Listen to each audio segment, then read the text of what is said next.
Good day guys, hello. Today we're gonna review a new game that's called Enshrouded. For starters, my recommendation is for solo, but it's leaning natural for co-op. See then for wider split. As far as open world survival craft game go, the choices are many, but the quality is all over the place.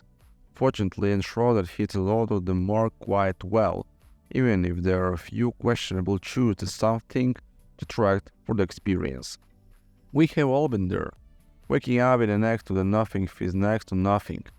Time to survive, save the world, just build cool stuff and accomplishment, nothing other than the satisfaction of having made something nice to look at. Enshrouded, let at least start you off with a pretty decent reason and incentive to explore after a moderately decent character creation screen. A bit of lore drop as you go through the tutorial before opening up and leaving you to your device. Progression is tied mostly to quests, and a healthy amount of EXP is tied to finding places and completing quests. You can level entirely of monster, but the quests tend to lead to new material, which is how you progress throughout the tech tree. While some places are gated by the main story progression, a lot of the game is simple exploration. Along the way, you will find house NPCs and will have their own quest lines. Also, to obtain new materials and crafting station, it is where Enshrouded stands out a bit more than similar games.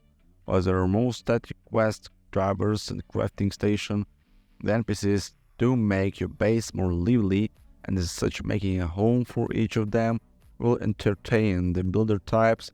Well, you could just make an open bunkhouse, while you would rather just show them into the same building. Combat is for the most part what you would expect.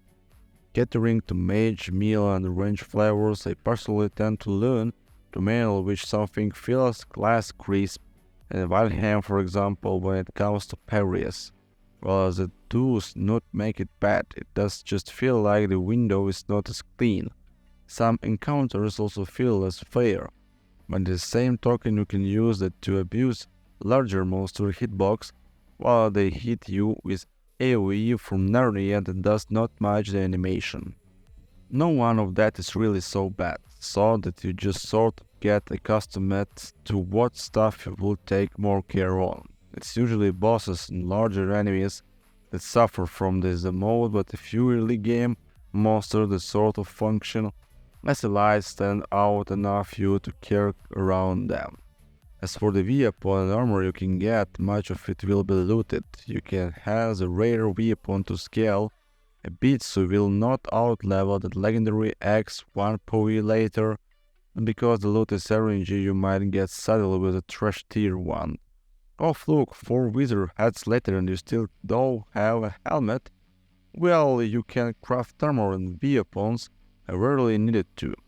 Every time you reload the game, PoE will reset and that allows you to farm for a desired item, even if it feels scummy having to reload to do so.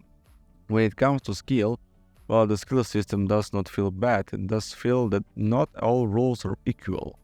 Some perks just feel like luster and some feel as if they are required. Mixing and matching just is not as a feeling as it could be, even if you are just trying to add some flavor and not min-maxing. So, remember in the beginning when I said I had mixed feeling about playing alone or with other. After playing the game both solo and this co-op, of my time in co-op. Solo the game feels pretty bad and really did not have any hang-ups there.